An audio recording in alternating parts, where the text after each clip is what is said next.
Now about this. Operation Epic Fury. Here we go. President Trump is warning Iran to get smart soon as U.S. forces maintain the blockade of the Strait.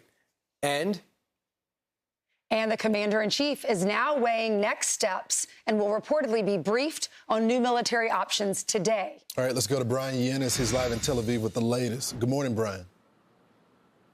Good morning. Well, for now, President Trump has opted to extend the U.S. blockade on Iranian ports, calling the blockade, quote, genius and foolproof in crippling Iran's economy. But the president is also warning Iran that he is weighing another wave of military strikes, warning them to, quote, get smart soon and agree to a deal that ends its nuclear weapons program. Now they have to cry uncle. That's all they have to do. Just say, we give up. When you have to fly 18 hours every time you want to have a meeting, and you know what the meeting is all about, and you know they're going to give you a piece of paper that you don't like before you even leave. It's ridiculous. They've come a long way. The question is whether or not they're going to go far enough. So at this moment, there will never be a deal unless they agree that there will be no nuclear weapons.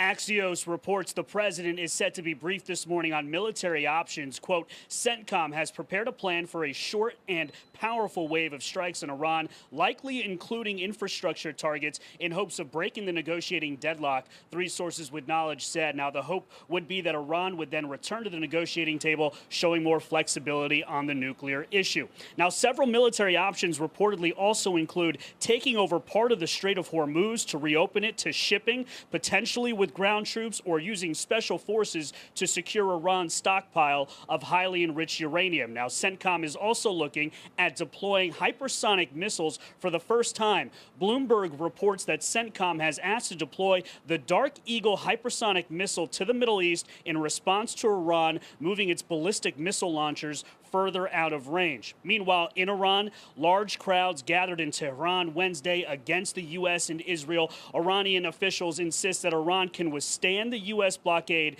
and is warning of, quote, unprecedented military action if the blockade continues. Iran's parliamentary speaker, Mohammad Bagher Kalibaf, is even mocking U.S. claims that its oil infrastructure is on the verge of exploding as it runs out of oil storage, writing on X, quote, 3 days in, no well exploded. We could extend to 30 days and live stream the well here.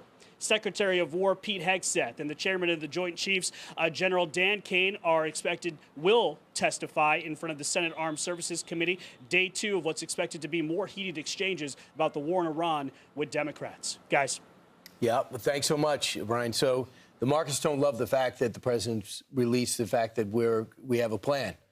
Maybe hit him for another 10 days and using our hypersonic missile cache. But I think Scott Bessent has the most interesting attack plan that could bring them down financially. They were already on huge inflation problems, the diminishment of their currency, the real. They were already having huge problems, the heavily sanctioned. But now Scott Bessent has now seized $350 million in crypto, $100 million just last week. Overall, they've taken and frozen between 450 and 500 million in crypto. That's what these criminal groups and these criminal governments try to do. Yeah, they use the crypto because, it's harder to trace. They buy weapons with that crypto. They use it for trafficking organizations as well. Here's Scott Bessent talking about the plan. It was that pressure that brought the Iranian economy to a standstill in December that led to the protest.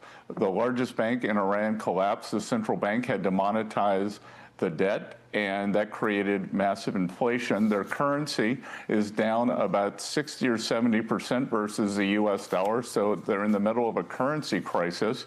And what we're doing now is, we've been in a long race, and we are sprinting for the finish line. President Trump told me 3 weeks ago to up the pressure again, and we have gone to the buyers of Iranian oil and told them that we are willing to do secondary sanctions on your industries, on your banks who tolerate Iranian oil in their system. For instance, putting pressure on China, they're facing severe secondary sanctions for handling Iranian oil payments. He mentioned